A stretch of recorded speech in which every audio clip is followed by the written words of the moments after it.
Hey guys, tonight we begin with something very relatable: sleep. Or, more accurately, how medieval people slept, which turns out to be far weirder than most of us could imagine. So, before you get comfortable, take a moment to like the video and subscribe, but only if you genuinely enjoy what I do here. And let me know in the comments where you're tuning in from and what time it is for you. It's always fascinating to see who's joining us from around the world. Now, dim the lights, maybe turn on a fan for that soft background hum, and let's ease into tonight's journey together. Before electricity, TikTok, and sleep hygiene influences, medieval people approached nighttime with a schedule that would baffle the modern melatonin enthusiast.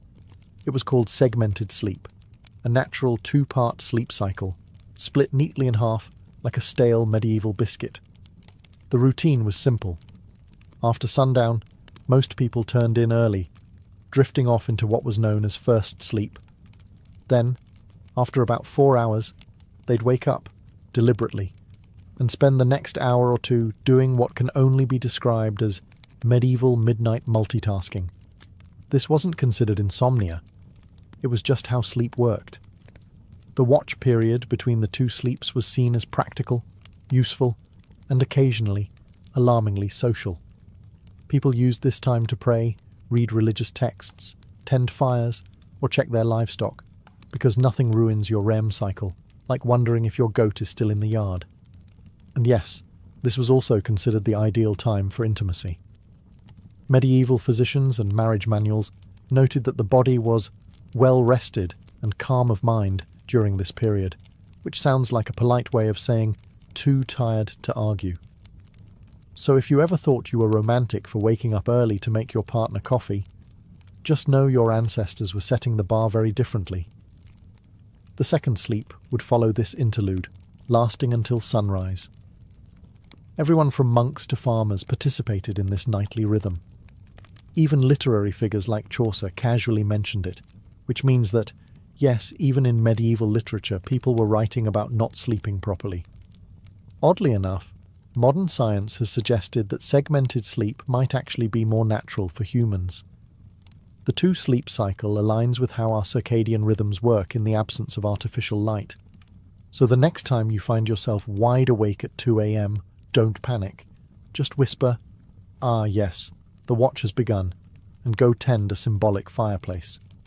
It wasn't until the industrial era, with factories, gas lamps, and the growing fear of unproductivity, that humans began to enforce the idea of 8 uninterrupted hours, as though sleep were a timed sport. In the medieval world, waking up in the middle of the night wasn't failure. It was the schedule, and everyone was on it, whether they liked it or not. Let's talk about beds, or rather, the medieval approximation of them. In today's world, we obsess over thread counts, memory foam, cooling gels, and whether a mattress is cloud-like. In medieval Europe, a bed was often just a pile of stuff that used to be alive, now flattened under the weight of poor sleep and unspoken regrets. The typical peasant bed consisted of a straw mattress, known as a pallet.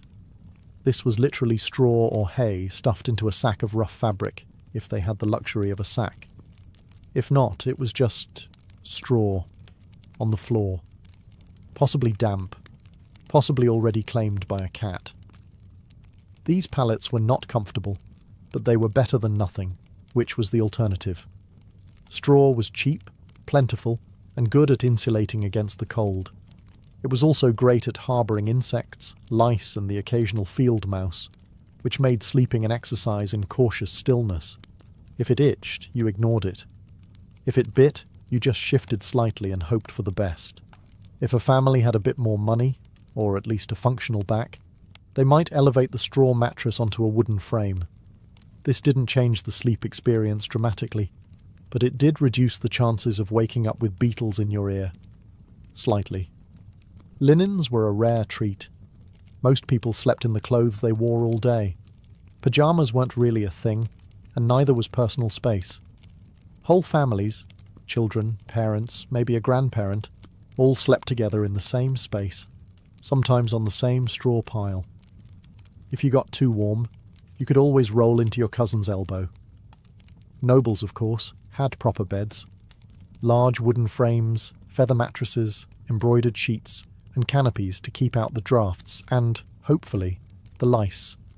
These beds were so valuable, they were passed down in wills. You didn't inherit land. You inherited Aunt Matilda's suspiciously lumpy feather bed. Still, for most medieval folks, a bed wasn't a place of comfort.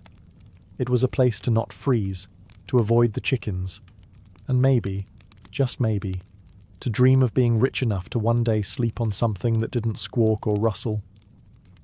When we hear nightcap today, we think of a cosy little drink. Maybe something with whiskey, a warm fire, and a questionable decision. But in the Middle Ages, a nightcap wasn't a beverage, it was a hat. A real, tangible, often ridiculous-looking piece of fabric designed to keep your head from freezing off while you slept. You see, insulation wasn't exactly the strong point of medieval architecture. Stone walls, draughty thatched roofs, and windows made of thin animal horn or oiled parchment didn't do much against the cold. And central heating? That was called a dog. So to keep their heads warm at night, especially since body heat escapes fastest through the scalp, medieval people adopted the humble nightcap. These hats came in all shapes and sizes, but the most iconic version was long and pointed, like something you'd expect on a wizard who moonlights as a chimney sweep. They were usually made from wool, linen, or whatever scrap of warmth could be spared without angering the family goat. For men, it was a practical accessory. For women, it sometimes doubled as a coif or head wrap, which also served the dual purpose of maintaining modesty and covering hair that hadn't seen soap since last Lent. But beyond warmth, nightcaps had social weight too. In some regions, married women were expected to cover their heads at all times, yes, even while asleep, and the cap itself could be embroidered or dyed to reflect a family's wealth or status. Because nothing says success like going to bed with a mini flag on your skull. In more urban settings, the nightcap even became a symbol of being off-duty. If you opened your door wearing one, it was a polite medieval way of saying, "I'm not dressed for conversation, and yes, this hat does mean go away." Of course, nightcaps were often paired with nightshirts, which were essentially long, loose tunics. Picture Ebenezer Scrooge, minus the haunted moral lesson. Sleepwear wasn't sexy, but it was practical, itchy, and occasionally flammable. Today, the idea of sleeping next to a stranger is generally limited to red-eye flights, overly ambitious camping trips, or the occasional bizarre Airbnb mix-up. But in medieval Europe, this was completely normal, and not at all optional. Let's say you're a travelling merchant, a pilgrim, or just someone whose mule gave up halfway to Norwich. You find an inn, a rare luxury in itself, and ask for a place to sleep. What you get is not a room, or a bed, or even a particularly clean floor. What you get is a spot, in a bed, that's already occupied. Medieval inns operated more like human bunkhouses than modern hotels. Privacy was not expected. If the bed had space, you were sharing it, usually with complete strangers who might snore, talk in their sleep, or have a suspicious number of boils. This was not considered rude. It was just efficient use of resources. Beds could host 2, 3, even 4 travellers, depending on size and social tolerance. In larger cities, you might end up in a dormitory-like hall with rows of beds and absolutely zero personal space. Snoring contests were unjudged. Elbow territory was fiercely contested. Sometimes men and women were separated, but not always. Some inns tried to assign beds by profession. Blacksmiths with blacksmiths, clergy with clergy, thieves with other thieves, allegedly. But often it was first come, first sprawled. And while this might sound like a nightmare to modern germaphobes, back then it was an upgrade from sleeping outdoors with the wolves, the rain, and the occasional peasant uprising. Worried about theft? Many travellers slept with their purse tied to their belt or hidden under their clothes. Others slept on top of their bundles, turning luggage into both pillow and alarm system. If someone moved your bag, it usually meant you were about to wake up poorer. The rich, of course, did not suffer this fate. Nobles travelled with entourages and camped in relative comfort. or demanded their own rooms if an innkeeper valued their roof. In the medieval world, going to bed wasn't just about pulling up a blanket and drifting off. It was a spiritual operation, a nightly gamble where the stakes were your eternal soul. People didn't just sleep, they prepared to potentially die. Hence the popularity of bedtime prayers. Forget lavender spray or calming podcasts. Medieval sleepers wound down with confessions, psalms, and soul-cleansing spiritual clauses, just in case they died somewhere between good night and dawn. The idea was simple. You could die at any moment, from illness, fire, demons, or, most dangerously, being over 30 in the year 1247. So you'd better say your prayers, not because it was comforting, but because hell was terrifying, and you didn't want to show up uninvited, unwashed, and spiritually dishevelled. One common version? If I should die before I wake, I pray the Lord my soul to take. Sweet, right? Except it's basically a legal document written by a 7-year-old, acknowledging death as a likely bedtime outcome. Many adults had a whole catalogue of prayers for different threats. One for when you were feeling guilty. One for when you thought the devil might be hiding in the rafters. One for plague prevention, which unfortunately aged poorly. Some even prayed to specific saints known for watching over sleepers, kind of like holy bouncers guarding your soul at the club door. The really devout, monks, nuns, and overly anxious nobles ended their day with Compline, the final prayer service before bed. After Compline, they took a vow of silence, which wasn't hard because everyone was already exhausted, underfed, and mildly afraid of the dark. Children were also encouraged to pray, in part because it was good for their souls, and in part because it gave them something to do other than ask why the dog was in their bed again. Parents reminded them that angels were watching, which sounds adorable until you realise it was less guardian angel and more celestial surveillance system. In short, prayer before sleep was less about peace and more about last-minute damage control. Think of it like medieval antivirus software. You hoped it worked, even if you didn't fully understand how. In the modern world, dreams are usually dismissed as random nonsense, stress, too much cheese, or your brain trying to file paperwork in the dark. But in the medieval world, dreams were taken very seriously, as in eternal consequences serious. Dreams weren't just dreams, they were considered messages. From God, saints, the devil, your guardian angel, or possibly that weird relic you kissed last Sunday. Some dreams were divine revelations, others were demonic temptations. Either way, you were supposed to pay attention, and possibly write it down, or confess it, or fast for 3 days just to be safe. Theologians, monks, and self-proclaimed visionaries spent an alarming amount of time interpreting dreams. Entire texts were dedicated to decoding them. Dreamt of fire? Might be hell. Dreamt of water? Could mean purification, or drowning. Dreamt of a man with a goat's head juggling fish? You better call a priest immediately, and possibly move.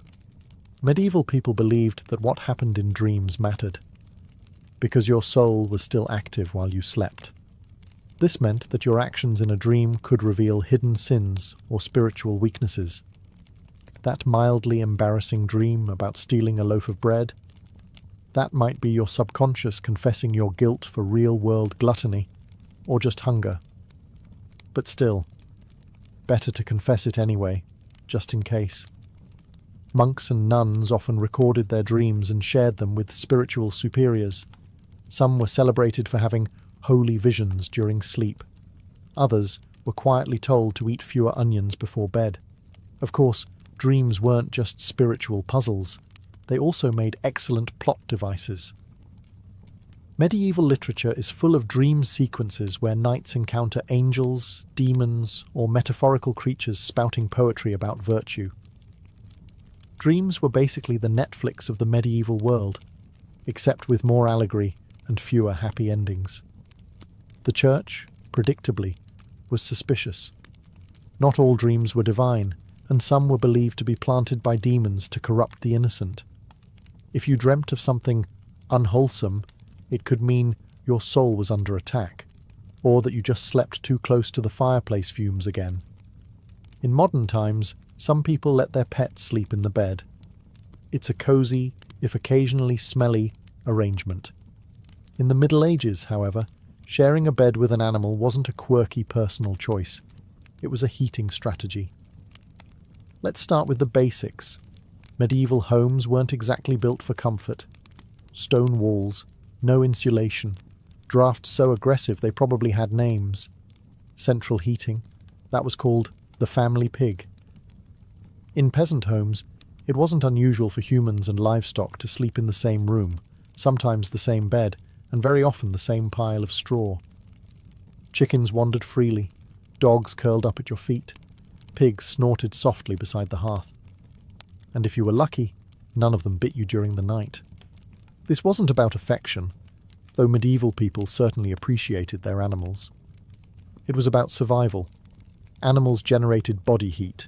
They were warm, dependable, and, unlike some relatives, didn't hog the blanket. A large dog could keep your toes from freezing. A cow in the corner might raise the room temperature by a degree or two, which in January felt like a miracle. Medieval homes, especially those of the lower classes, often had just one room for everything: cooking, eating, sleeping, occasionally dying. Everyone, humans and animals alike, made do with the same space. Children might be nestled between parents and a goat. A chicken might serve as an impromptu alarm clock. Hygiene? Let's not ask too many questions. For wealthier families, this wasn't as common. Nobles didn't usually sleep next to livestock, though they might still have lapdogs in bed. Not for heat, but for fashion and flea redistribution. Some castles even had separate sleeping areas for favourite animals, because nothing says power like a dog with its own room and title. There were drawbacks, of course. Animals can be loud. They can wander. And they are not, historically speaking, known for respecting personal space. But medieval people adapted. A hoof in the face at 3 a.m? Just part of the bedtime routine. If you've ever had to share a room at a youth hostel and thought, this is a bit much, allow us to introduce the medieval monastic dormitory, a place where comfort went to die quietly under a vow of silence. Monasteries didn't believe in personal space, or softness, or fun, really. The typical dormitory housed dozens of monks, all sleeping in a single large room, usually arranged in neat rows like morally upright sardines. Beds, if you could call them that, were often wooden planks, sometimes with a straw mattress if the abbot was feeling generous, or it was a feast day. You slept fully clothed. Not out of modesty, but because getting dressed in the dark at 2 a.m.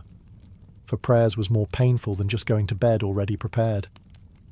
The monastic uniform, including robe, belt and sandals, doubled as spiritual armour and poor insulation. If you got cold, you layered up. If you got hot, well, no, you didn't. There were no pillows, no privacy curtains, and absolutely no talking. Silence was enforced, not suggested, under the rule of St. Benedict. If you rolled over and groaned too loudly, you might find yourself on chamber pot duty for a week. Snoring, however, was a grey area. You couldn't control it, but if it became disruptive, the Lord might still hold you accountable. Or at least your cellmates would. Lighting was minimal. 1 candle, maybe. You didn't need to see. You just needed to lie still and not sin. That was the goal. Despite the austerity, monks believed their Spartan beds were training for the afterlife, preparation for the soul's journey by denying the flesh any excess. Sleep was not a pleasure. It was a necessity, monitored and scheduled like everything else. Some monks even slept sitting up, just to avoid any hint of luxury, or dreams, or circulation. Compared to this, peasant straw piles and snoring pigs almost seem luxurious. At least the pig didn't judge you. Let's talk about something that would horrify most modern sleepers. Waking up voluntarily at 2 a.m, and not for a bathroom break or a doom scroll, but for prayer. Loud, cold, candle-lit prayer. In medieval monasteries, this was standard practice. Monks and nuns followed a rigid daily schedule based on the canonical hours, which included matins, the first service of the day. And by day, we mean the darkest part of the night, when even the owls were still deciding whether to wake up. The bell would toll, often rung by someone who drew the short straw, and the entire dormitory of robed, sleep-deprived souls would shuffle off to the chapel in silence. And yes, still in full clothing, because monks didn't do pyjamas. The only layering system they believed in was spiritual.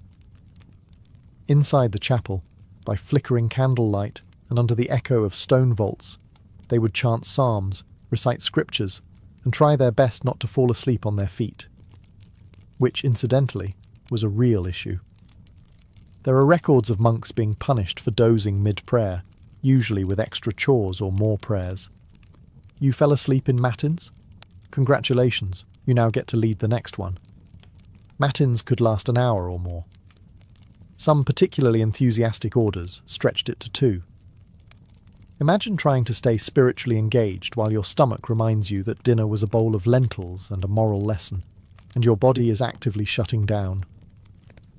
After the service, monks would either return to bed for their second sleep, or, in stricter orders, move straight into study or manual labour.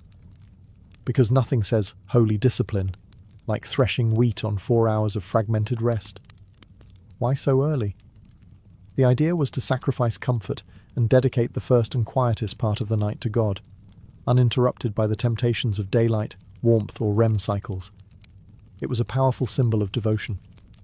Or at least it was once you got over the numb feet, the candle smoke, and Brother Ambrose's off-key chanting.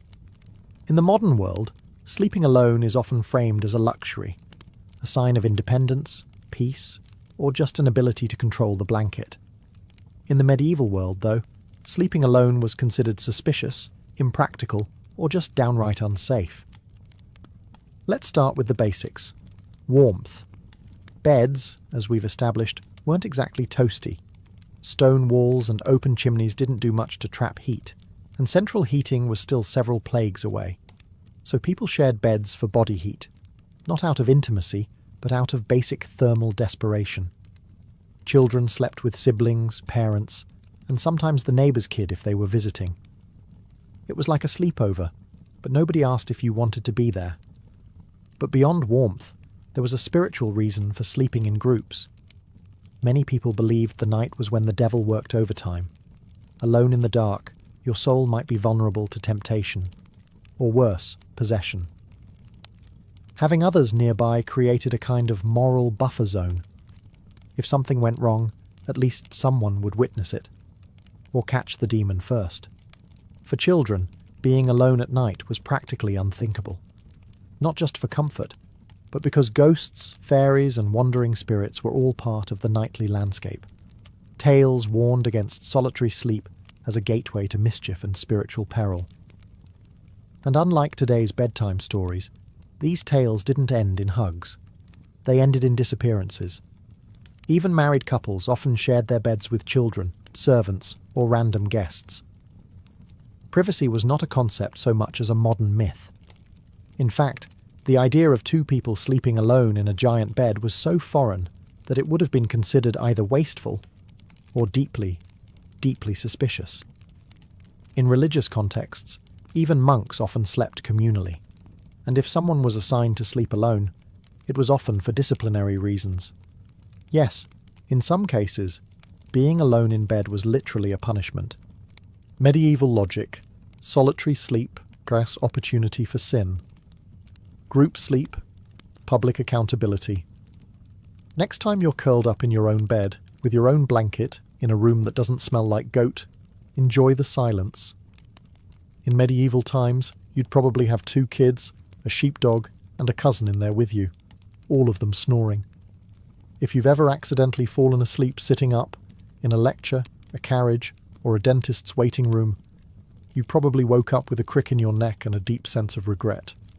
But in the Middle Ages, sleeping upright wasn't an accident. It was a lifestyle. Some medieval folks, particularly the wealthy or religiously devout, chose to sleep propped up rather than lying flat. Why?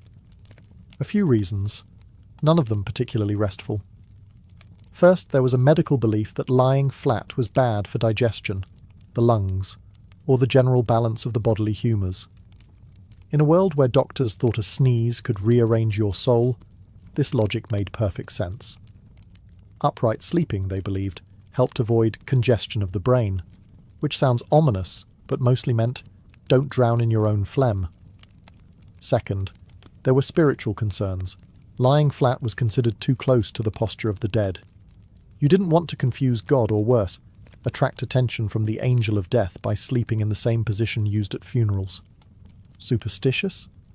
Absolutely. But when your local priest doubled as the community's health consultant, you picked your battles carefully. As a result, people often slept partially reclined, supported by large bolsters, pillows, or the wooden headboard equivalent of a medieval lazy-boy. Nobles sometimes had their beds rigged with angled supports to maintain a semi-seated posture, perfect for digesting one's evening meat pie or fending off surprise demon attacks. Monks took it a step further. In stricter orders, they might even sleep sitting upright on a bench, or leaning against a cold wall with nothing but a hood to muffle the discomfort. It wasn't about health, it was about discipline. If you were too comfortable, you might dream. If you dreamed, you might sin. If you sinned, well, welcome to confession at 5 a.m. Needless to say, this wasn't about quality rest.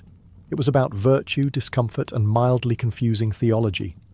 Forget haunted dreams or goblins under the bed. For medieval people, the real monsters of the night were already in the sheets, small, persistent, and entirely uninterested in your prayers. We're talking, of course, about fleas, lice, and the medieval bedroom's unofficial mascot, the bedbug. Let's not sugarcoat it. Hygiene wasn't exactly medieval Europe's strong suit. Baths were rare, laundry was expensive, and soap was sometimes made from substances better left unnamed.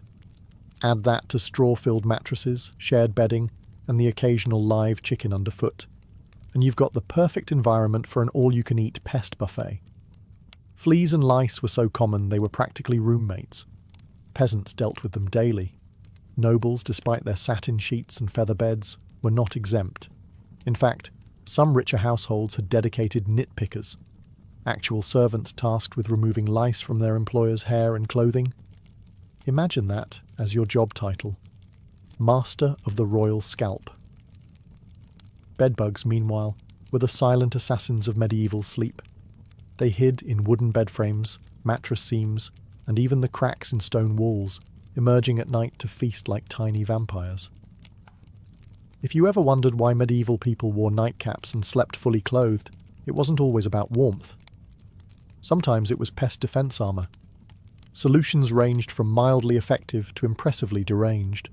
Some households burned strong-smelling herbs like wormwood or tansy to repel bugs. Others slept with garlic, onions, or even ashes in the bed, which may have done little for the pests, but certainly kept romance to a minimum. It wasn't just physical discomfort either. Fleas were often seen as symbols of sin or moral impurity, biting reminders of the fall of man and poor bedding choices. Entire poems were written about fleas, some moralizing, some weirdly romantic, because nothing says I love you like, let us be united like the flea that bites us both. So, while modern sleep is interrupted by buzzing phones and streetlights, medieval sleep was more likely disturbed by scratching, twitching, and the subtle feeling that something was crawling on your shin. Because it was. We've all had restless nights. But have you ever tried falling asleep while wearing 100 pounds of iron? No? Well, in the Middle Ages some people did exactly that, because apparently nothing says sweet dreams like being prepared to joust in your sleep. Now, to be clear, most people, even knights, didn't regularly sleep in full armour. It was hot, heavy, and loud. Trying to roll over in a suit of chainmail is a bit like trying to nap inside a bag of cutlery. But during wartime or in hostile territory, sleeping partially armoured was considered the safer choice. Comfort? Optional. Survival?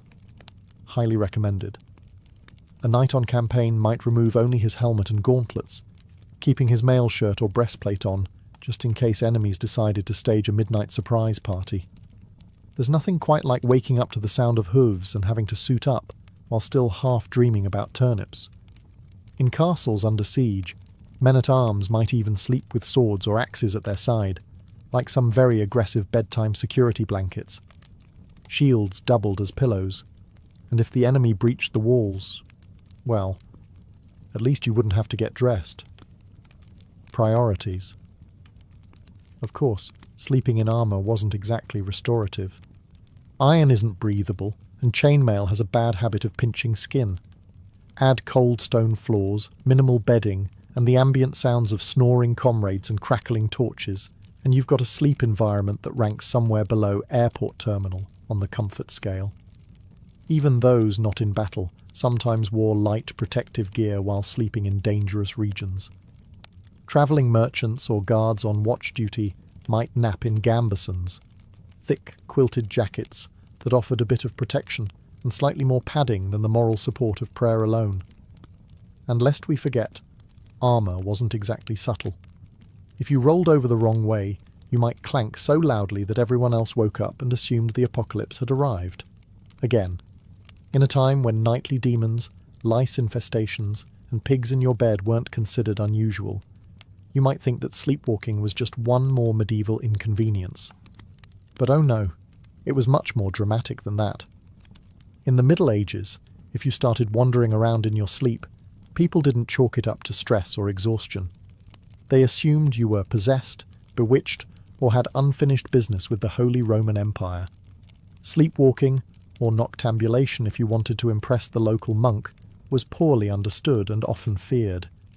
The idea that someone could rise from their straw pallet, shuffle across the room, and stare blankly at a wall was less harmless parasomnia and more devil's rehearsal dinner. Accounts from the time suggest that people were genuinely spooked by sleepwalkers. Picture this: a man in a long nightshirt, candle in hand, eyes glazed, mumbling Latin that he didn't actually speak while stepping over livestock. You'd think ghost, or heretic, or both. And depending on your local priest, an exorcism might be scheduled before breakfast. Some believed sleepwalking was caused by bad humours, especially too much black bile, which was the medieval catch-all for anything they couldn't explain. Others thought it happened because the soul was temporarily released during sleep, leaving the body free to bumble around like an unattended mule. To prevent these nightly adventures, people tried everything from herbal remedies to praying over their beds, hanging iron charms, or, in more rural areas, just tying the person's leg to a chair. If that sounds extreme, consider that some medieval homes had open hearths, knives everywhere, and chamber pots just waiting to be tragically overturned. In one curious twist, there were rumours of people climbing onto rooftops in their sleep. Whether or not these accounts were exaggerated, the fear of leaping dreamers led to barred windows and occasional theological debates about whether a person could sin while unconscious. Thankfully, most sleepwalkers just paced, muttered, or attempted to open imaginary doors. But if someone sleepwalked into a church, locals might treat it as a divine sign, or call for a cleansing ritual, just to cover all spiritual bases. If medieval life taught people anything, it was how to sleep through chaos. Church bells, thunderstorms, screaming livestock, the occasional siege. For the sleep-deprived denizens of the Middle Ages, these were just ambient noises, the medieval version of white noise. Let's start with the bells. Church bells marked every sacred moment of the day: sunrise, prayer times, meals, and of course the ungodly hour of matins at 2 or 3 a.m. If you lived anywhere near a monastery, your dreams were probably soundtracked by regular tolling. At some point, the brain just accepted it. Bells became the lullaby of an overscheduled soul. And it wasn't just bells. Storms were frequent and terrifying. With no weather apps or triple-glazed windows, you experienced every clap of thunder like the world might end. Roofs leaked, windows rattled, and chimneys howled like banshees. Still, people slept. They had to. Work didn't stop for insomnia. Neither did ploughing, praying, or running from Vikings. Speaking of which, invasions and apocalyptic events weren't always a deal-breaker for bedtime either. In the 14th century, people continued to sleep, somehow, through famine, war, and even the Black Death. When death carts rolled by in the morning, it was considered more of a grim wake-up call than a cause for panic. And if you didn't wake up, well, some believed that was a mercy. There are even records of people sleeping through earthquakes, barn fires, and angry mobs. Sleep deprivation was common, and bodies adjusted. If you worked from sunup to sundown, ate barely enough to survive, and spent your day dodging mud, taxes, and spiritual damnation, you were going to fall asleep. Hard. And then there were those who used sleep as a kind of escape hatch. Faced with illness, grief, or fear of the world literally ending, which was forecast roughly every century, some people just curled up under a cloak, mumbled a prayer, and took a nap. There's a strange kind of wisdom in that. In the winter of 1692, the village of Salem, Massachusetts, was cloaked in more than just snow. It was cloaked in tension, suspicion, and a quiet kind of fear that seeped into the timber-framed homes and frozen fields. The people of Salem were Puritans, strict, devout, and deeply superstitious. They believed they were building a holy community in the wilderness, a city on a hill watched by God and stalked by Satan. Life was already hard. The village had recently split from Salem town over politics and religion. Crops had failed. Smallpox had ravaged nearby communities. Wars with native tribes had left many traumatized. There was friction between neighbors, inheritance disputes, and a deep resentment toward outsiders, or anyone who didn't quite fit in. Add to this the long, dark, bitter New England winter, and something was bound to break. That break came in the home of Reverend Samuel Parris, the village's minister. His 9-year-old daughter Betty and 11-year-old niece Abigail Williams began to behave strangely. They screamed uncontrollably. They threw things. They contorted their bodies in unnatural ways. At times, they fell silent for hours, eyes wide with terror. Neighbours whispered that they were cursed. The girls claimed they were being pinched and bitten by invisible forces. Reverend Parris, unsure of what to do, called in a local doctor, William Griggs. After failing to find any physical cause, Griggs delivered the diagnosis that would plunge the village into chaos. Witchcraft. That single word set fire to the fears already simmering in Salem. In a place where witches were believed to be real, dangerous servants of the devil, the idea was not far-fetched. And now, if the devil could worm his way into the minister's own household, what did that mean for the rest of the community? The girls, prodded by both adults and peers, began naming names. First, they accused women on the margins, social misfits and outcasts. But soon the accusations would reach the respectable, the wealthy, even the pious. Salem was a small village, but what was about to happen would echo far beyond its borders. What began as whispers in the dark would soon become cries from the gallows, and a legacy of paranoia that still haunts America's history books. Once the idea of witchcraft took root in Salem, it spread like ivy, quiet at first, then strangling everything it touched. The afflicted girls, Betty Parris, Abigail Williams, and soon others like Ann Putnam Jr. and Mercy Lewis, seemed to grow bolder with each passing day. They convulsed in court, screamed during prayers, and claimed they could see dark spirits hovering over certain villages. It wasn't just childhood imagination, it was theatrical, public, and, most disturbingly, believed. The first to be accused were those with the least protection, women who already lived on the edges of society. Sarah Good, a homeless beggar, was known for muttering to herself when turned away from doorsteps. People claimed her mumbling was a curse. She smoked a pipe. She snapped at children. She fit the mould of a witch because she didn't fit the mould of a Puritan woman. Sarah Osborne hadn't attended church in over a year and had scandalised the community by marrying her indentured servant after her first husband died. A woman who defied convention, clearly suspect. Tituba, the enslaved woman in Reverend Parris's household, was the most exotic of all. Originating from Barbados, Her storytelling, accent, and folklore frightened the villagers. Under pressure, possibly even physical beatings, Tituba confessed to witchcraft. But instead of clearing the air, her confession blew it wide open. She told a story of a tall man in black, a figure associated with the devil, who asked her to sign a book. She said she saw strange animals, yellow birds, red cats, and even spectral dogs. But most damning of all, she claimed there were other witches in Salem. That was all the court needed to hear. Once Tituba opened the door, others rushed through it. New names were added weekly. Neighbours turned on neighbours. Old grudges were disguised as righteous accusations. Property disputes turned into spectral assaults. If someone's cow died suddenly, it must have been witchcraft. If a baby cried during a prayer, surely that was the devil's doing. The fear became so infectious that not even the innocent dared to speak out. To defend an accused witch was to invite suspicion upon yourself. Silence was safety. And so, the web of accusations widened, trapping the village in its sticky, unseen threads. Logic was fading. Hysteria was now in control. As accusations mounted and the village reached a fever pitch, the colonial government stepped in. Governor William Phipps, recently appointed and eager to maintain order, established a special court to deal with the chaos. It was called the Court of Oyer and Terminer, from the French meaning to hear and determine. But what it really became was a factory for fear-driven justice.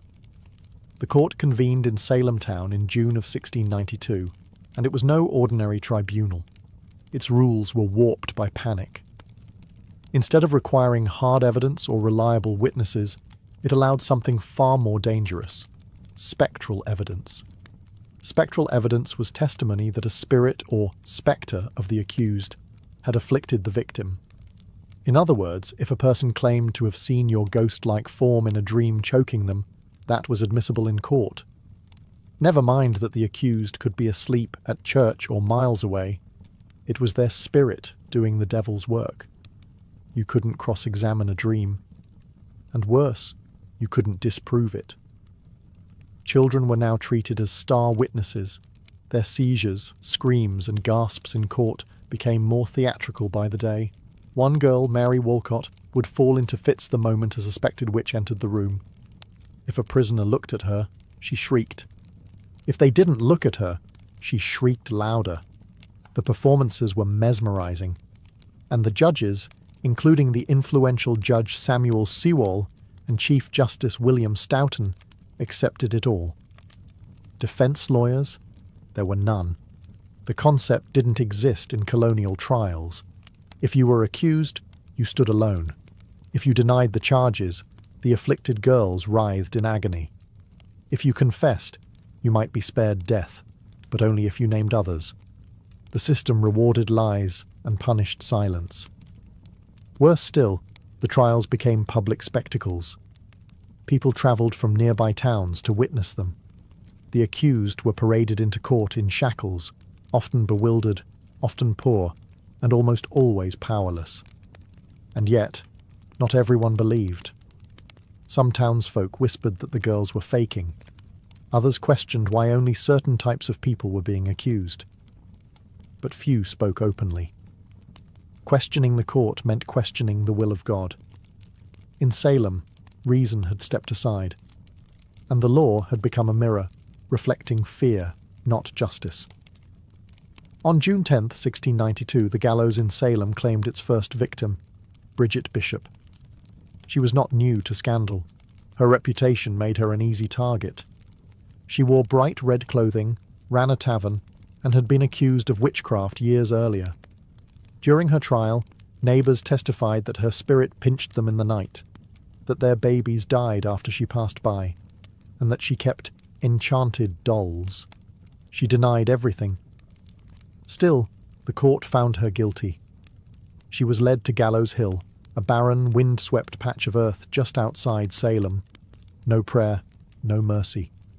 The rope was pulled, the crowd watched, and with that single execution, the machinery of death began to churn. The hangings that followed came quickly. On July 19th, 5 more women were executed: Sarah Good, Susanna Martin, Rebecca Nurse, Elizabeth Howe, and Sarah Wilds. Some had good standing in the church. Rebecca Nurse, in particular, was a shocking case, an elderly, pious woman beloved in the community. Even the jury initially found her not guilty. But under pressure from the court and the afflicted girls, the verdict was reversed. Nurse's final words were whispered through the air like a warning: "I am as innocent as the child unborn." But it didn't matter. The noose did not discriminate.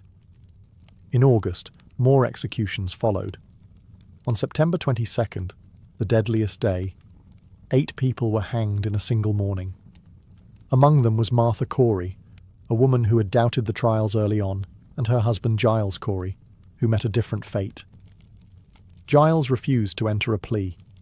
The court, unable to proceed with a trial without one, resorted to an ancient English punishment: peine forte et dure. He was pressed to death.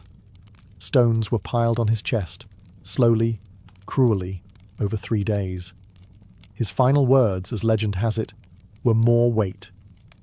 By the end of the hysteria, 19 people had been hanged, 1 pressed to death, and at least 5 more died in jail awaiting trial. Dozens confessed falsely to save their lives. Over 200 people were accused. The gallows cast long shadows over Salem, not just on the hill, but in every heart. Fear had become law, and justice, blindfolded, had been led to the scaffold. While the executions claimed the spotlight, hundreds of others sat in cramped, foul-smelling jails, waiting for a verdict or a miracle. Salem's small jail couldn't contain them all. Accused witches were held in neighbouring towns like Ipswich and Boston, chained to walls, starving, freezing, and forgotten. Most of the accused weren't witches, or even outcasts. They were neighbours, friends, parents, children, people whose only crime was having a quarrel with the wrong person or owning land someone else wanted. In many cases, personal grudges disguised as divine justice drove the accusations. A pig wandered into a neighbour's yard and died. Must be witchcraft. Someone refused to help with firewood. Clearly they'd cursed the axe. Mary Easty, sister of the executed Rebecca Nurse, was one such case. She was a respected mother of 7, known for her piety. Initially released by the court, she was rearrested days later after new fits from the afflicted girls. Her second arrest sealed her fate. In a final petition to the judges, Mary begged them not for her own life, but that they put a stop to these proceedings, before more innocent blood is shed. She was hanged soon after. Another notable case was Dorothy Good, the 4-year-old daughter of Sarah Good. After her mother's arrest, Dorothy was interrogated and, under pressure, confessed to being a witch. Her answers, gibberish and fear, were taken as truth. She was imprisoned for 8 months in chains. When finally released, she was mentally broken, never recovering from the trauma.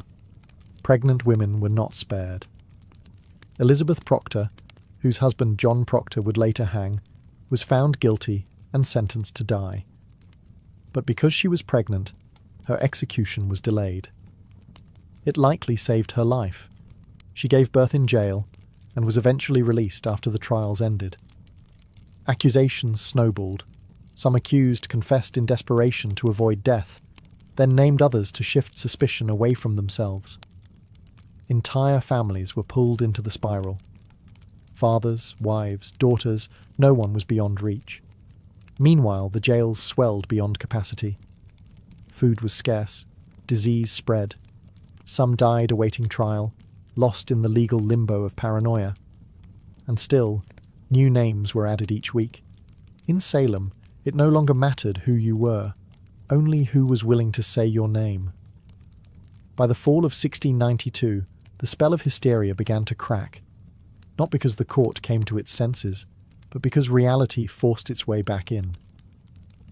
The turning point came when accusations grew too bold. People who had once supported the trials found themselves suddenly on the wrong side of them.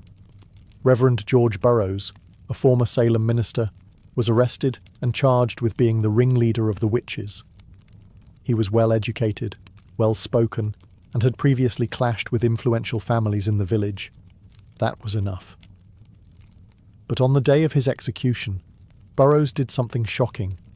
He stood on the gallows and flawlessly recited the Lord's Prayer, something witches were believed incapable of doing.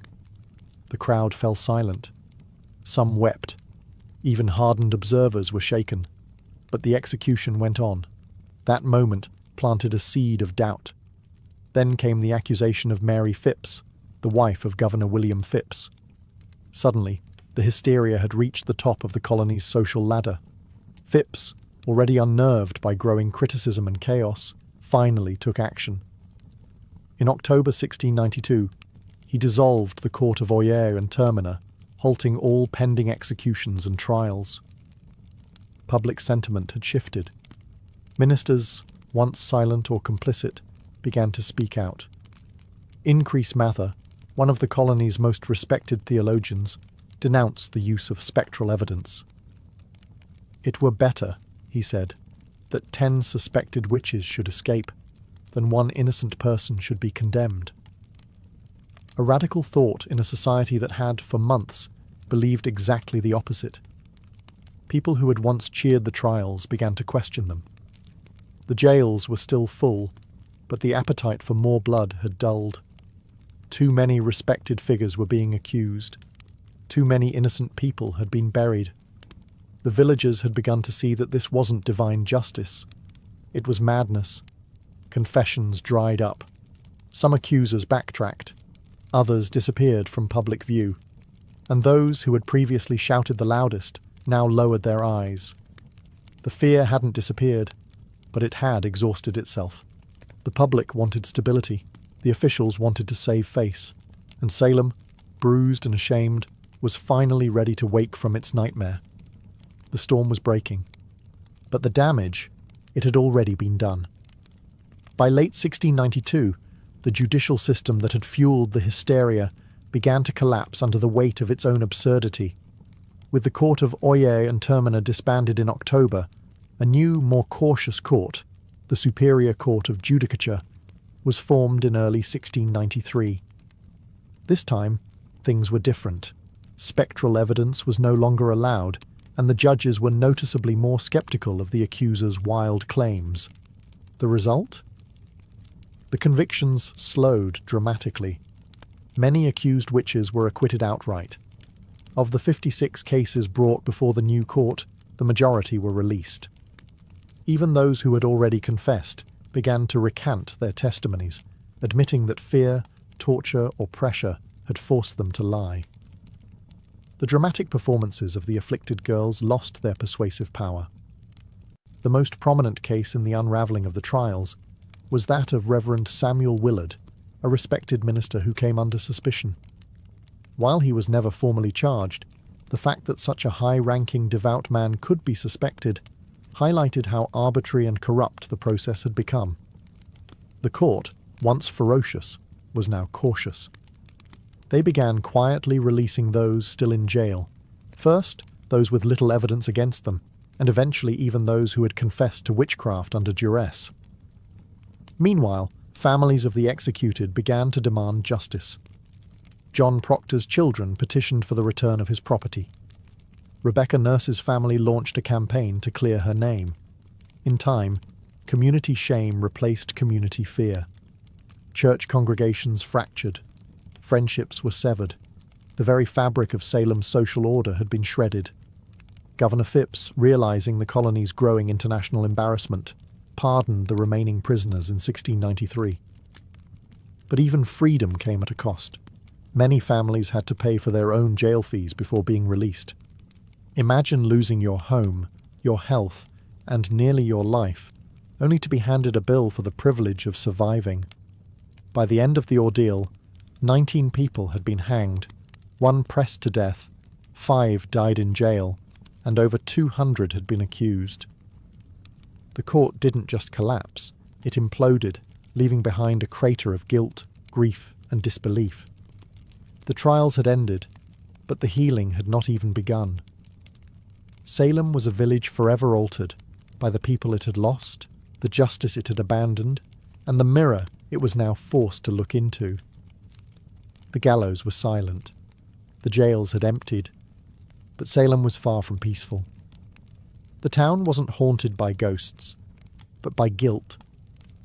What had started with a handful of sick girls had exploded into a communal act of destruction. Families had been torn apart, reputations ruined, and innocent lives ended. And now, the survivors had to live in the wreckage.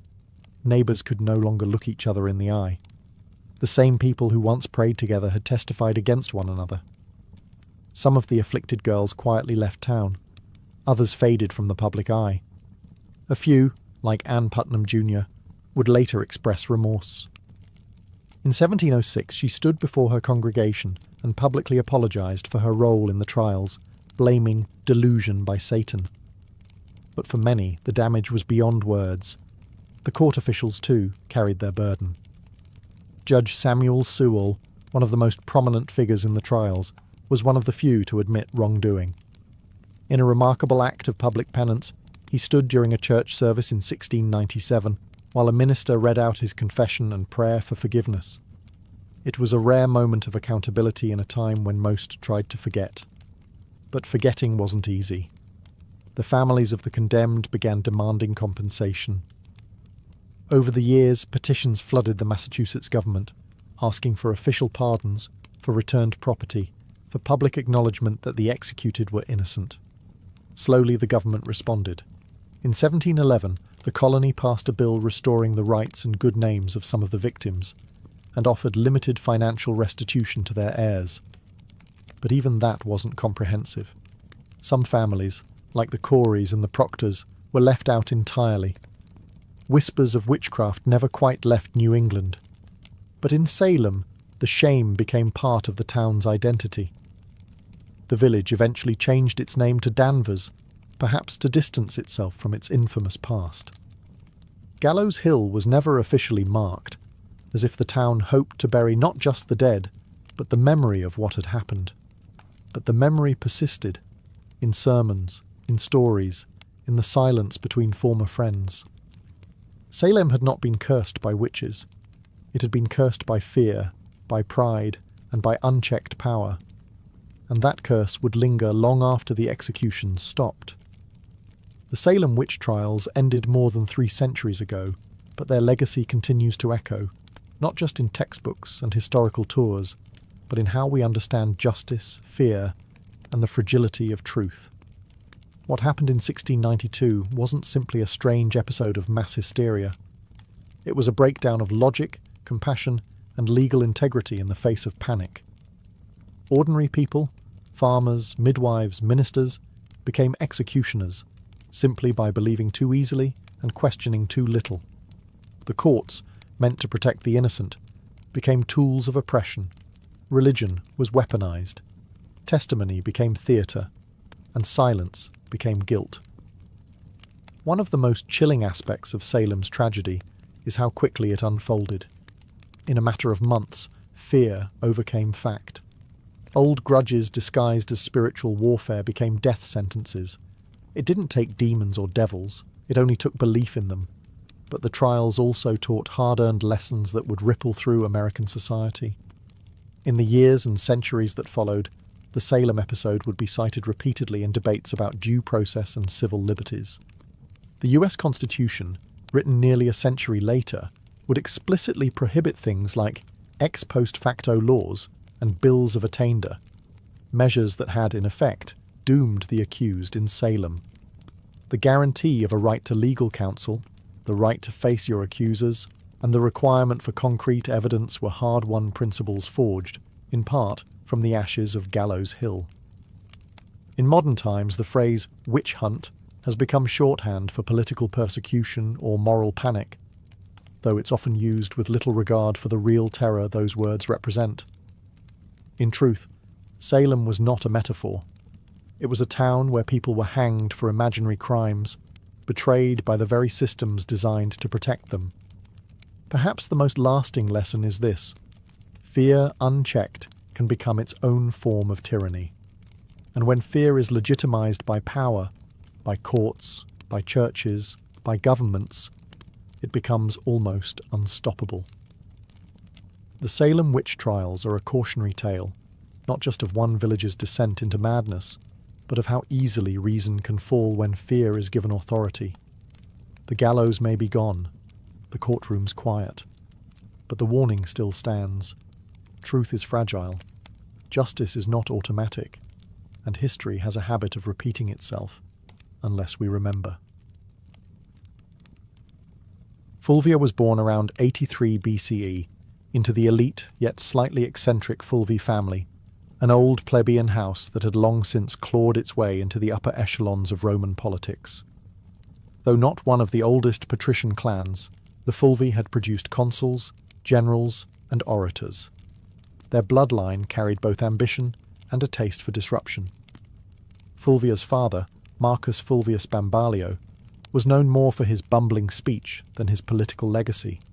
His nickname, Bambalio, literally referred to his stammer. But Fulvia, she was no stammerer. She was born to command. From a young age, Fulvia would have been surrounded by the sharp-edged world of Roman power. Senators and generals debated policy in her home. Elections and treachery were daily news. She would have seen how politics wasn't just played in the forum, but in marriages, funerals, rumours, and backroom deals. Women in elite Roman households were expected to be quiet partners, refined, educated, and obedient. Fulvia would break all of those expectations. She was wealthy, highly educated, and connected, and she knew it. While her early life remains hazy in the historical record, her later actions suggest a young woman who was observant, politically literate, and utterly unafraid. This wasn't someone who faded into the background. She had a strong personality, a sharp political mind, and a will to act even in the male-dominated space of Roman governance. This was also a period of unprecedented instability. The Republic was unravelling. Civil wars, populist revolts, and power struggles between generals like Sulla, Pompey, and Caesar were turning Rome into a pressure cooker. The old rules were collapsing, and Fulvia came of age right in the middle of it. Rather than recoil from chaos, Fulvia would learn to use it. Her early life didn't produce the kind of modest matron Rome idealized. It produced a woman who saw politics not as a man's world to be feared, but as a battlefield to be mastered. She would go on to marry 3 powerful men, each one a radical player in Roman history. But Fulvia wouldn't just marry power. She would command armies, lead revolts, and become the first Roman woman to appear on coinage, not as a goddess, but as herself. Rome wasn't ready for Fulvia, but she was ready for Rome. Fulvia's first marriage was to Publius Clodius Pulcher, and it was anything but conventional. Clodius was no ordinary Roman noble. He was a populist agitator, a political arsonist with a flair for chaos, scandal, and street-level power. To many of the Roman elite, he was dangerous. To the masses, he was a hero. And to Fulvia, he was a strategic opportunity. Their marriage, sometime in the early 50s BCE, united Fulvia with the man who had turned the Roman Republic into his personal stage. Clodius was infamous for his theatrical defiance of tradition. He had once disguised himself as a woman to infiltrate a sacred female-only religious ceremony in Caesar's home, scandalous behaviour that only seemed to raise his popularity. He later renounced his patrician status to run for the tribunate of the plebs, an office that gave him veto power over the Senate. Clodius understood Rome's street politics better than most, and Fulvia, far from being a passive consort, was right there beside him. She wasn't a silent partner. Roman sources suggest that Fulvia actively participated in her husband's political world. She engaged with his supporters, was visible during his campaigns, and managed their household as a hub for Clodian politics. Together, they represented a new kind of Roman power couple. Bold, populist, and unapologetically aggressive. But the alliance came at a cost.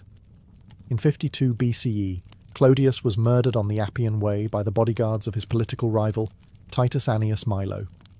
His death sent shockwaves through Rome. But Fulvia was not about to mourn quietly.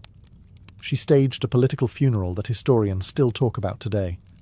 She paraded Clodius's mutilated body through the Roman Forum, bloodied wounds exposed for maximum effect. The public was horrified and enraged. Riots erupted. The Senate House was burned to the ground. Fulvia had turned personal grief into public uprising. This was her first major political act, and it worked. Her ability to manipulate public emotion, use spectacle as strategy, and wield her husband's legacy as a weapon made her a new kind of player in Roman politics. Clodius was gone, but Fulvia had stepped out of the shadow, and Rome would never see her the same way again. Fulvia didn't linger in mourning. In Rome, political capital had a short shelf life, and she understood that better than anyone. Shortly after the violent death of Clodius Pulcher, she entered into a second marriage, this time to Gaius Scribonius Curio, a rising political star and one of Julius Caesar's most passionate supporters. On the surface, Curio seemed an unlikely match. He had a flamboyant reputation and a taste for drama, but beneath the bravado was a sharp political operator. As tribune of the plebs in 50 BCE, Curio wielded enormous influence during one of Rome's most volatile periods. The Republic teetered between war and peace, between Caesar's ambitions and the Senate's resistance. Fulvia saw in Curio not just a husband, but a bridge to the next power block. This was no romantic rebound. It was a calculated alliance. With Clodius gone, Fulvia needed a new political anchor, someone who could carry forward the populist legacy her first husband had built, and someone who had Caesar's backing. Curio fit both bills. Through him, Fulvia remained tightly embedded in the shifting power dynamics of Rome. She didn't just marry into the movement, she helped shape it. Fulvia ensured Clodius's supporters stayed active, rebranding their cause under Curio's leadership and keeping the urban masses politically engaged. But the Roman world was collapsing fast. Tensions between Caesar and Pompey exploded into civil war. Curio threw himself into the fight, taking Caesar's side. Fulvia, as always, remained politically involved. She reportedly helped organize support and manage resources for her husband's campaign. In 49 BCE, Curio led a military expedition to Africa to secure Caesar's position, but it was a disaster. He was ambushed and killed by the forces of King Juba the Aenes of Numidia. His death was brutal, and his army annihilated. Once again, Fulvia was widowed, and once again, Rome waited to see if she would fade into the background. She didn't. Curio's death only solidified her status as a political widow with dangerous resilience. She had now lost 2 husbands to Rome's civil unrest, and both had died fighting for populist causes. But Fulvia was far from finished. Her most audacious partnership, and her most dramatic chapter, was still to come. Fulvia's third and most famous marriage was to Mark Antony, the ambitious general and loyal ally of Julius Caesar. Their union, forged sometime around 47 BCE, wasn't merely a romantic attachment, it was a merger of power. Fulvia had already proven herself as a master of Roman street politics. Antony, rising rapidly through the military and political ranks, needed that kind of savvy support in Rome. Together, they formed one of the most politically potent couples of the late Republic. By the time of their marriage, Fulvia was no stranger to blood and betrayal. She had buried 2 husbands and outmaneuvered countless enemies. Antony was no stranger to scandal either. He drank, he gambled, and his personal life was notoriously chaotic. But with Fulvia, he had found someone who could do more than entertain him. She could defend his interests, hold his alliances together, and rally supporters when he was away on campaign. And Antony, despite his brash exterior, understood her value. He allowed Fulvia to exercise authority that no Roman woman had publicly wielded before. She opened his correspondence. She issued orders in his absence. She sat in on meetings and influenced appointments. Roman sources, mostly hostile, depicted her as overbearing and power-hungry. But what disturbed them most wasn't her ambition. It was that she acted like a Roman man in a world that had no language for such a woman.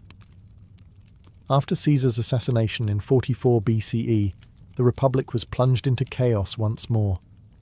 Antony rushed to secure his position as Caesar's political heir, but it was Fulvia who held Rome itself. While Antony formed the second triumvirate with Octavian and Lepidus, Fulvia acted as his representative in the capital, managing patronage networks, coordinating with street gangs, and ensuring Antony's supporters remained mobilized. She even helped arrange Antony's official reconciliation with Octavian by marrying her daughter, Clodia, to him, an alliance that would later implode. In public, Fulvia appeared not just as Antony's wife, but as his proxy. Roman coins were minted, bearing both Antony's image and her name, an unprecedented acknowledgement of her status. She wasn't hidden in the shadows of power. She stood in its full glare. But power in Rome was always borrowed, and Fulvia was about to test the limits of how far a woman could go before Rome snapped back. While Mark Antony pursued military campaigns and political deals across the Roman world, it was Fulvia who controlled the streets of Rome. She wasn't just his wife, she was his regent in all but name. In a period where violence, bribery, and raw influence kept order, Fulvia proved she could play the game as well as, if not better than, any man in the Senate. Rome, in the aftermath of Caesar's assassination, was a battlefield without swords. Power had become a moving target. Fulvia understood this, and she anchored Antony's authority in the capital by becoming his political substitute. She directed allies, dealt with the urban plebs, negotiated with factions, and, most daringly, waged war with words and silver. She financed loyal troops, offered bribes to keep public order, and ensured that any legislation passed favoured Antony's future. Some ancient sources, especially hostile ones like Appian and Dio Cassius, paint Fulvia as manipulative, shrewish, and even warmongering. But beneath the misogynistic exaggeration lies a woman actively doing politics, in a world that had no protocol for a woman doing anything beyond weaving and mourning. Fulvia was building coalitions, backing military commanders, and even issuing decrees, functions normally reserved for senators and consuls. She also made public appearances and maintained strong relationships with veteran soldiers, a politically vital demographic in the power struggles of the late Republic. While Antony was campaigning in the east, Fulvia was often the face of his authority in Italy, meeting with centurions, influencing decisions about land distribution, and reminding the soldiers that their loyalty to Antony came with rewards. But this accumulation of power came at a cost. Roman aristocrats, particularly the faction aligned with Octavian, Caesar's heir and Antony's increasingly bitter rival, resented Fulvia's influence. They viewed her as a meddling woman with too much sway over legions, laws, and loyalties. Her ability to act without male guardianship was not just threatening, it was unprecedented. Fulvia wasn't naive. She knew the tension between Antony and Octavian was growing. She could see that their alliance was cracking. And she understood something that neither man seemed to fully grasp yet. The Republic wasn't big enough for both of them. So Fulvia began preparing for the next phase. Not diplomacy, but confrontation. She had stood behind power long enough. Now she was ready to take it into her own hands. In 41 BCE, Fulvia did the unthinkable. She went to war against Octavian, the future Augustus, and she didn't do it quietly. With her husband Mark Antony still stationed in the east, Fulvia and Lucius Antonius, Antony's younger brother and a consul, took it upon themselves to challenge Octavian's authority in Italy. The cause? Ostensibly, it was to defend Antony's interests and protect the land rights of Roman veterans loyal to him. But underneath it all, Fulvia's fingerprints were everywhere. This was not just politics. This was a military rebellion led by a Roman woman, the first and only time in Roman history that a woman would actively provoke and organize a civil war. The conflict, known as the Perusine War, was triggered by Octavian's controversial land redistribution program, which displaced many Italians to reward his soldiers. Fulvia seized on the growing discontent, portraying Octavian as a tyrant and traitor to Caesar's legacy. With Lucius acting as her frontman in the Senate and Fulvia organizing behind the scenes, They raised 8 legions and seized the city of Perugia, modern-day Perugia. Make no mistake, this was Fulvia's war. Ancient sources suggest she was more invested in the conflict than Lucius himself. She rallied troops, stirred the public, and even corresponded with generals. Rome buzzed with rumours of her commanding legions, issuing orders, and forcing Lucius into confrontations he didn't want. Octavian, though surprised, acted quickly. He besieged Perugia through the winter of 4140 BCE, cutting off supplies and hammering the city into submission. Fulvia, stuck between dwindling food and political betrayal, watched her bold gamble unravel. By early 40,000 BCE, the city surrendered. Lucius Antonius was spared, likely as a gesture to avoid alienating Antony. But Fulvia was exiled. The woman who had once commanded riots, marriages, armies, and public opinion was now deemed too dangerous for Roman soil. She was sent to Sicyon in Greece, where she hoped to reunite with Antony. But Antony didn't come running. The once powerful alliance between husband and wife had eroded in the fog of war and distance. Fulvia had acted in his name, but perhaps without his blessing. She had dared to do what no Roman woman had before, wage a civil war. And now the Republic had made her pay the price. Banished from Rome, Fulvia landed in Sicyon, a city in Greece that had become a kind of diplomatic purgatory for failed power players. She had gone to war, not for personal gain, but in her husband's name. She believed she was defending Mark Antony's interests, his honour, and perhaps their shared vision of Rome. But what awaited her in exile wasn't a hero's welcome. It was silence. Fulvia had risked everything, her status, her alliances, her life. And yet Antony did not immediately rush to meet her. In fact, by the time Fulvia arrived in Greece, Antony was already entangled with Cleopatra in Egypt. Whether their romantic relationship had begun or was merely brewing, the symbolism was crushing. While Fulvia was raising legions, Antony was raising goblets at banquets beside a queen. The betrayal cut deep, not just personally, but politically. Fulvia had fought a war to protect Antony's power in Italy, and in response, he let her hang out to dry. Some ancient historians, especially Plutarch, suggest that Antony was furious with her for launching the Perusian War without his direct approval. Others argue he welcomed her downfall. It cleared the way for a marriage alliance with Octavian, something Fulvia would have never tolerated. Still, Fulvia wasn't entirely without supporters. Some of Antony's troops, fiercely loyal to her, urged reconciliation. But her health had begun to fail.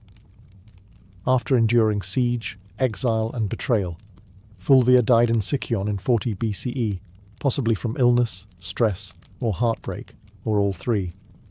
She was around 43 years old. Her death provided Antony with a clean political exit. He met with Octavian shortly afterward and agreed to marry Octavian's sister, Octavia, as part of a renewed peace treaty. The triumvirs were temporarily united again, but only because Fulvia, the one woman bold enough to challenge their designs, was gone. Fulvia's legacy would soon be overshadowed by Cleopatra, whose myth eclipsed nearly every Roman woman of the period. But make no mistake, Fulvia was the prototype.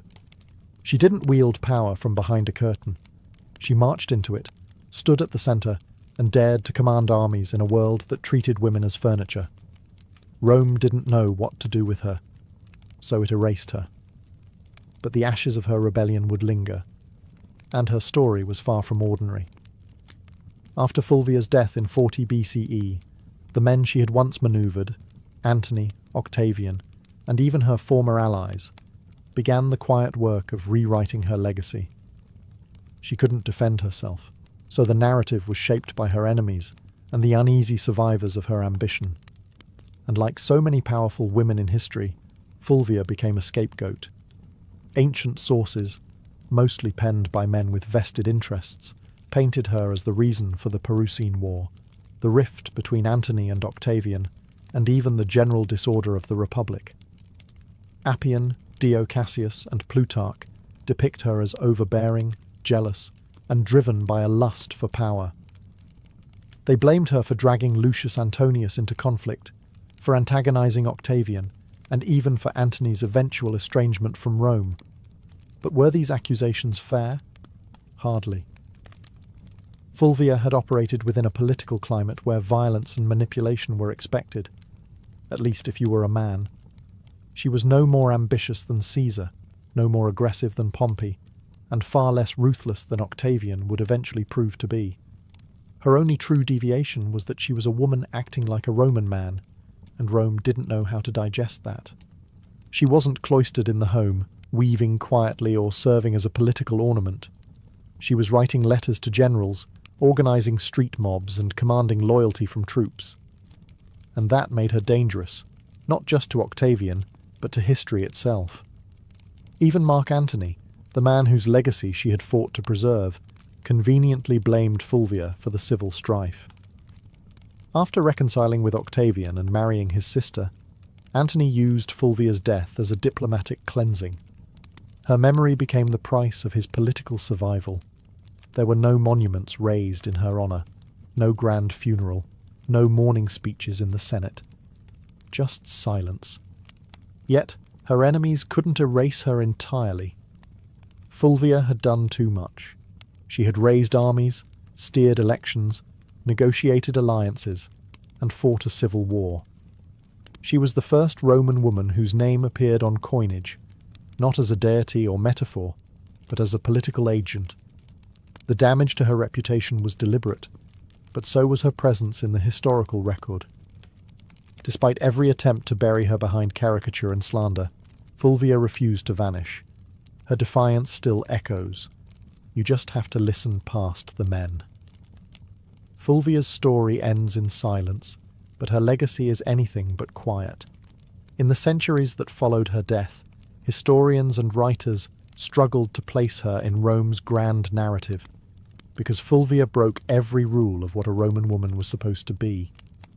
She didn't just advise power from the shadows, she became power, and that made her both unforgettable and deeply unsettling to a patriarchal world. In a society where women were expected to influence through whisper and marriage, Fulvia shouted through policy, war, and political theatre. She was not a consort, she was a commander. And yet, she was remembered more for her defiance than her accomplishments. Roman historians couldn't handle a woman who didn't stay in her place, so they rewrote her as shrill, power-hungry, and disruptive. But read between the lines, and a different figure emerges. Fulvia was the first Roman woman to mint coins with her name. She organised political factions, leveraged marriage as a tactical weapon, and manipulated Roman street politics with stunning effectiveness. She moved through the civil wars of the 1st century BCE, not as a bystander, but as a player. A woman whose influence terrified senators and shaped the fate of triumvirs. Her downfall wasn't due to incompetence, it was due to timing and gender. Had she been born a man, she might have been remembered as a second Caesar or a more charming Cato. Instead, she was cast as the wicked woman who dared too much. Still, her legacy quietly lingered. Later, Roman women like Livia Drusilla, Agrippina the Younger, and even Cleopatra herself, though of a different world, would all operate in the shadow Fulvia helped carve. They would manipulate emperors, wield armies, and control succession. But Fulvia did it first, and with no imperial title to shield her. Today, modern historians have begun re-examining Fulvia with fresh eyes. No longer a cautionary tale, she is being recognised as one of the most politically active women in Roman history, someone who tested the boundaries of female power and paid the price. She didn't simply live in the age of triumvirs, she challenged them. And while Rome may have tried to erase her, Fulvia left fingerprints in every corner of its collapse. Not a footnote, a force, a woman centuries ahead of her time. By the summer of 1963, the United States was a country teetering between two worlds, one rooted in centuries-old systems of oppression and another aching to breathe free. In the Deep South, segregation wasn't just a social norm, it was the law. Black Americans were barred from restaurants, schools, buses, voting booths, and even drinking fountains. Police brutality was rampant. Lynching still occurred. And in places like Birmingham, Alabama, peaceful protesters were being met with snarling dogs and high-pressure fire hoses. But change was coming, and it wasn't asking for permission. In just a few years, the civil rights movement had surged into the national spotlight. Sit-ins, freedom rides, and boycotts had become familiar headlines. Leaders like Rosa Parks, Medgar Evers, and John Lewis were no longer just names. They were symbols of defiance. The March on Washington wasn't born out of a single conversation. It was the result of rising frustration and fierce hope. Black Americans were no longer content with waiting. They were demanding civil rights, and they were determined to make their voices heard where it mattered most, the nation's capital. The idea of a mass march in Washington, D.C. had been floating around for decades.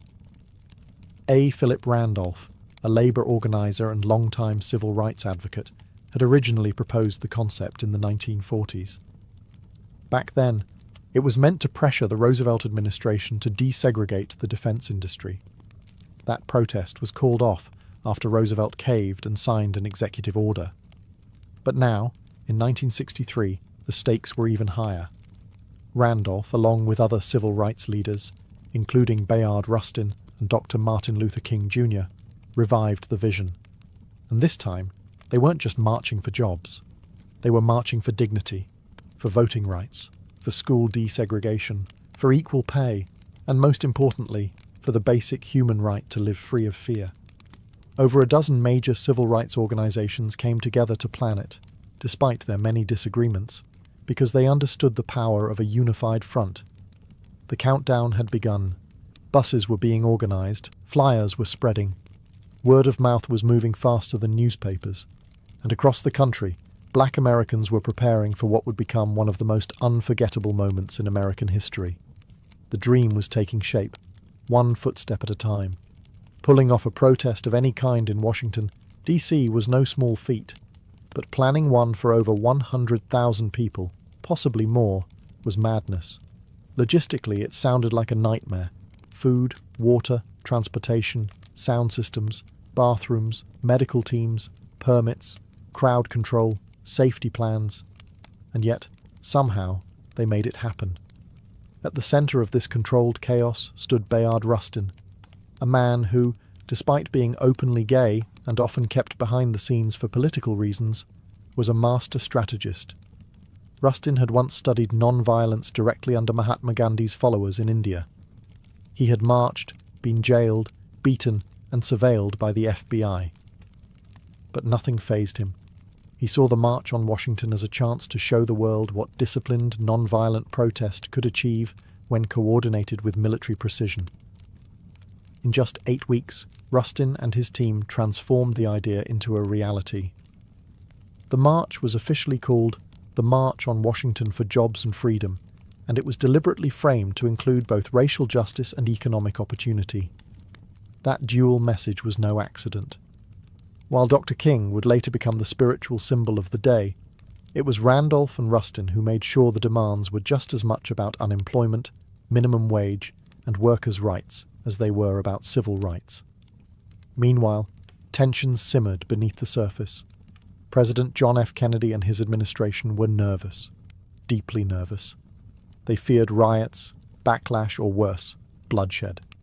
Civil rights leaders assured them the protest would be peaceful. Still, the National Guard was on standby, hospitals in D.C. were put on alert, and liquor sales were banned for the day. Federal workers were even told they could stay home. And then there was the question of unity. The Big Six civil rights organizations, NAACP, CORE, SNCC, SCLC, National Urban League, and Randolph's Brotherhood of Sleeping Car Porters, often clashed over tactics. Some wanted more radical action, others more diplomacy. SNCC's young firebrands were growing impatient with King's non-violent approach, but they all agreed on this. The time for silence had passed. Rustin's plan read like a military operation. Every bus and train was tracked. Every speaker was timed to the minute. Every route had marshals trained in crowd control. They weren't just planning a march. They were orchestrating a moment that would shake the conscience of a nation. August 28th, 1963. A sweltering Wednesday in Washington, D.C. The sun was already hot by 9 a.m., and the humidity clung to the skin like a second shirt. But it didn't stop them. From every corner of the country, they came. Black, white, young, old, students, clergy, factory workers, and celebrities. Some wore their Sunday best. Others clutched protest signs. They came by bus, train, carpool, and even foot. Over 250,000 people in total, converging on the National Mall like a rising tide of hope. And yet, there was no chaos. Despite the government's fear of riots and unrest, the scene was astonishingly calm. Volunteers directed foot traffic. The Red Cross handed out water. Groups sang freedom songs, held hands, and cheered as new marchers arrived. You could hear gospel choirs near the reflecting pool and chants of jobs and freedom echoing off the marble columns of the Lincoln Memorial. Celebrities joined in too. Harry Belafonte, Sidney Poitier, Paul Newman, Marlon Brando, Joan Baez, Bob Dylan. But no one was there for autographs. They were there to witness history and lend their voices to a cause bigger than any one person. The crowd was orderly but energized. There was no pushing, no looting, no violence. Instead, there was a shared understanding that this wasn't just a protest. It was a sacred moment. For many Black Americans, just standing on the Mall felt like a quiet act of revolution. To be seen, to be counted, to say, "We are here," in front of the same Lincoln Memorial where the great emancipator sat in stone. It was a full circle moment, generations in the making. At exactly noon, the official program began. Leaders took the stage one by one, each representing different organizations, ideologies and regions, but united in message. Speakers demanded equal pay, desegregated schools, a living wage, and an end to police brutality. Mahalia Jackson sang.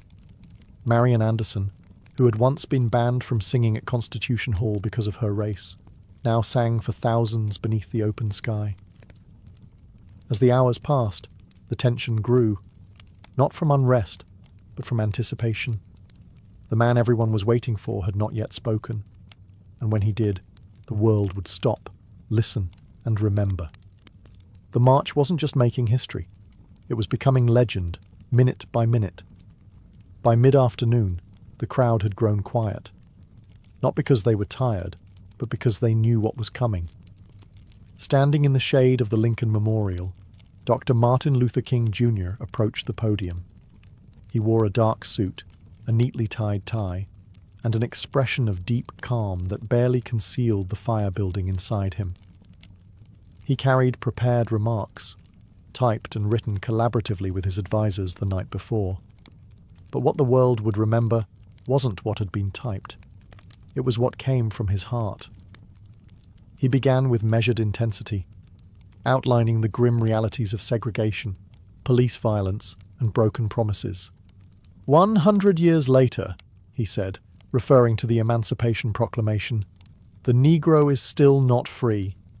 His voice rose and fell like a sermon. He used repetition, rhythm, and silence not as fillers, but as instruments. The crowd listened in rapt attention, some nodding, some wiping away tears, others holding signs that simply read, "Now." But it was what happened next that changed the tone of the entire event, and arguably the trajectory of the civil rights movement itself. Standing just behind King was gospel legend Mahalia Jackson, who had sung earlier that day. She suddenly cried out, "Tell them about the dream, Martin. Tell them about the dream." And King did. He set aside his notes, gripped the podium, and launched into a passage he'd delivered before, but never like this. "I have a dream," he said, and the crowd leaned in. "I have a dream that one day this nation will rise up and live out the true meaning of its creed." Each phrase rang louder, clearer, more resolute. "I have a dream that one day..." The sons of former slaves and the sons of former slave owners will be able to sit down together at the table of brotherhood. I have a dream that my 4 little children will one day live in a nation where they will not be judged by the color of their skin, but by the content of their character. It wasn't a speech anymore. It was a vision, a prayer, a lightning bolt through history. By the time King closed with the words, free at last, thank God Almighty, we are free at last, the crowd erupted. Applause, tears, shouts of joy. They knew they had just witnessed something more than oratory. They had heard prophecy. The power of the March on Washington wasn't just in the speeches or the music, it was in the people. The sheer scale of humanity gathered that day was overwhelming. They came from Mississippi, Michigan, Alabama, New York, California, and everywhere in between. Some were seasoned activists who had marched a dozen times before. Others had never left their hometowns until now. They packed lunches, rode buses for over 20 hours, and slept in their church clothes just to be there. Many were ordinary people, maids, teachers, steel workers, postal clerks, who saw themselves not as political figures, but as witnesses. They didn't just want change. They were the change. There were also children in the crowd. Young black girls with ribbons in their hair, boys with hand-drawn signs. Parents hoisted toddlers onto their shoulders so they could see the Lincoln Memorial in the distance and hear the speakers' voices carried over loudspeakers. To them, this wasn't just an event. It was the beginning of a new world. Some faces stood out. There was a young John Lewis, just 23 years old, representing the Student Nonviolent Coordinating Committee, SNCC. His original speech had been so fiery, so uncompromising, that senior leaders asked him to tone it down minutes before he went on stage. He agreed, but just barely. His call for radical change still shook the crowd. And then there was Daisy Bates, the only woman to speak that day. Not on her own behalf, but reading a prepared statement on behalf of other civil rights women. The organisers had faced criticism for sidelining female voices. Bates's brief but powerful message underscored a harsh reality. Even within a movement about equality, some voices still struggled to be heard. Also present were union organisers, rabbis, nuns, priests, and students of every background. They didn't all agree on strategy. Some favoured King's non-violence, others leaned toward Malcolm X's more militant posture. But for that one day, those differences didn't matter. Unity won out. It was a visual symphony of American possibility, white and black hands linked in solidarity, Freedom Now buttons pinned to chests, and the sound of 250,000 souls breathing as one. The faces in the crowd weren't just watching history unfold, they were shaping it, and none of them would ever forget what they saw. While the world saw unity, inspiration, and poetic justice on the steps of the Lincoln Memorial, behind the scenes, the March on Washington was anything but simple. What looked like a perfectly synchronized movement was, in truth, held together with string, sweat, and a lot of last-minute compromise. Bayard Rustin, the chief architect of the march, had to battle not just logistics, but politics. He was constantly under scrutiny, not just because he was openly gay and a former communist, but because some civil rights leaders feared his identity would be used to discredit the movement. In fact, Congressman Adam Clayton Powell had once threatened to publicly accuse Rustin and Dr. King of being lovers if King didn't remove Rustin from an earlier campaign. That threat haunted every stage of planning. Then there was the issue of women's voices. Despite the critical roles played by women like Ella Baker, Diane Nash, and Dorothy Height, none were invited to deliver major speeches on their own. Rosa Parks was in the crowd that day, revered by all, but she was not given the microphone. Behind the powerful optics of the march lay the truth. The movement still struggled with its own hierarchies and blind spots. Even within the Big Six organisations, friction bubbled. SNCC leaders were growing increasingly disillusioned with the slow pace of change and the older generation's insistence on moderation. They wanted to confront systemic racism more aggressively, CORE had similar frustrations. But unity was deemed too important, just for one day. Meanwhile, the federal government watched with clenched teeth. J. Edgar Hoover's FBI had assigned over 100 agents to spy on organizers. They bugged hotel rooms, followed key figures, and compiled dossiers. They were convinced the march would turn violent or that communists would hijack the event. When nothing of the sort happened, they simply doubled down on their surveillance, especially of Dr. King. And let's not forget money. The march cost over $250,000, equivalent to millions today. Most of it was raised through unions and sympathetic donors, but organizers scrambled until the final hour. They even borrowed walkie-talkies from the Boy Scouts. The March on Washington was historic, yes, but it was also deeply human. Imperfect, messy, political, and unfinished. Just like the country it sought to heal. The sun began to dip behind the Washington Monument as the crowds slowly dispersed. People hugged, cried, sang, and lingered as long as they could, reluctant to leave what felt like sacred ground. But the march was over. The speeches had been delivered. The signs had been raised high. The world had watched. And now the question hung heavy in the humid August air. What happens next? In the immediate days that followed, the media reaction was cautiously positive. Major newspapers acknowledged the historic nature of the event, though often with a tone of detached curiosity. Some called it orderly and dignified, which was code for no one rioted. Few outlets gave much space to the specific demands of the march, like the call for a federal jobs program or a $2 minimum wage, equivalent to around $20 today. But everyone covered Dr. King's speech. That, at least, could not be ignored. President John F. Kennedy, who had initially opposed the idea of the march, watched it unfold on television with growing admiration and, perhaps, surprise.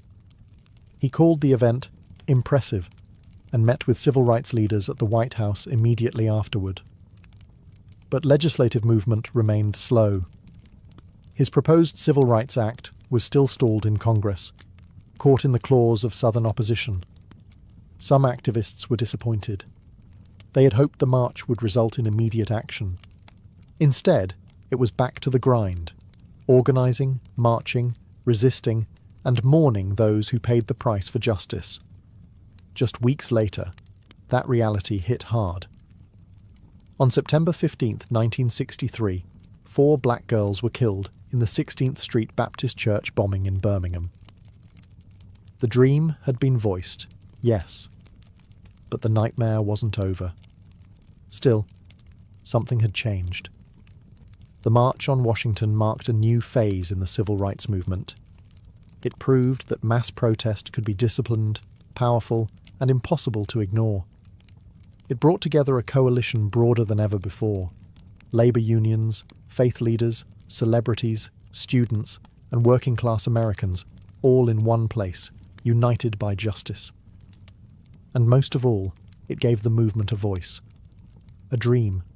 A speech that would be quoted, studied, and echoed across the world. The march was over, but the road was just beginning. And that road would soon lead through blood, legislation, and transformation. The March on Washington didn't just rattle the conscience of America, it reshaped its moral landscape. What had begun as an audacious act of protest became a cornerstone of the civil rights movement's legacy, permanently altering how Americans understood justice, democracy, and the power of collective action. In legislative terms, the march didn't yield immediate victories, but it created momentum. Less than a year later, in July 1964, President Lyndon B. Johnson signed the Civil Rights Act into law. It outlawed segregation in public places and banned employment discrimination based on race, colour, religion, sex, or national origin. And in 1965, the Voting Rights Act followed, striking at the very heart of Jim Crow laws. Would these bills have passed without the march? Possibly. But would they have had the same moral force, the same undeniable public pressure? Probably not. For Martin Luther King Jr., the speech that day propelled him into a new realm. He went from respected leader to global icon. But fame came with cost: surveillance, threats, and ultimately assassination in 1968. The dream he spoke of on those steps would become more poignant, more tragic, and more revered with each passing year. For the broader movement, the march showed what unity could achieve. It gave organisers a blueprint for large-scale mobilisation, and it inspired a generation of activists, both in the US and abroad. Anti-apartheid organisers in South Africa, student protesters in Europe, and future human rights leaders across the globe would cite the March on Washington as a model. But the legacy isn't just historical. The language of the march, the idea of jobs and freedom, the image of peaceful resistance, the echoes of "I have a dream," still pulses through modern protest. From the Million-Man March to Black Lives Matter rallies, echoes of 1963 reverberate with every chant and every cardboard sign. In Washington, D.C., King's Memorial now stands just across the tidal basin from the Lincoln Memorial. Visitors walk past his towering likeness carved in stone, with words from that August day etched into the granite. But the real memorial isn't in stone. It's in classrooms, voting booths, marches, and voices refusing to stay silent. Because the dream wasn't meant to rest in history books, it was meant to be lived. And the legacy of that summer afternoon still dares us to do just that. More than 60 years have passed since that summer afternoon when over 250,000 people stood shoulder to shoulder beneath the shadow of the Lincoln Memorial. The March on Washington has been immortalized in textbooks, documentaries, and museum exhibits. Dr. King's speech is taught in schools. His voice, steady and strong, echoes in national memory like a sacred refrain. But for many, the question remains: has the dream been realized, or has it merely been delayed? In some ways, progress is undeniable. The legal framework of segregation was dismantled. Voting rights, though now under fresh assault in many states, were won through blood, marches, and court battles. The presence of black lawmakers, judges, mayors, and even a two-term US president was unthinkable in 1963. Interracial marriage, once illegal in much of the country, is now protected by federal law. These are not small things. They are victories carved out by relentless struggle. And yet, the original demands of the march, the ones often overshadowed by King's speech, still echo unresolved. The call for a living wage, still unmet. Racial disparities in education, housing, employment and healthcare remain entrenched. Police brutality, the very thing that sparked much of the early civil rights organising, continues to ignite outrage and protest. The dream of true economic justice, of a country where opportunity is not predetermined by zip code or skin colour, is still far from reality. Modern movements like Black Lives Matter have taken up the mantle, often using the imagery and rhetoric of the 1963 march as both inspiration and indictment. They march through the same cities, chant on the same streets, and demand the same basic human rights. But they do so in a world transformed by social media, surveillance, and new forms of resistance. The March on Washington was never meant to be the conclusion. It was a flashpoint, a stake in the ground that said, "This is who we are, and this is what we demand." It was a declaration, not a resolution, so the dream remains, battered, challenged, reinterpreted, but still alive. Whether it is deferred, distorted, or one day fulfilled depends not on the past, but on us, on the choices we make, the injustices we confront, and the courage we summon to march, again and again, until the dream becomes a shared, lived reality.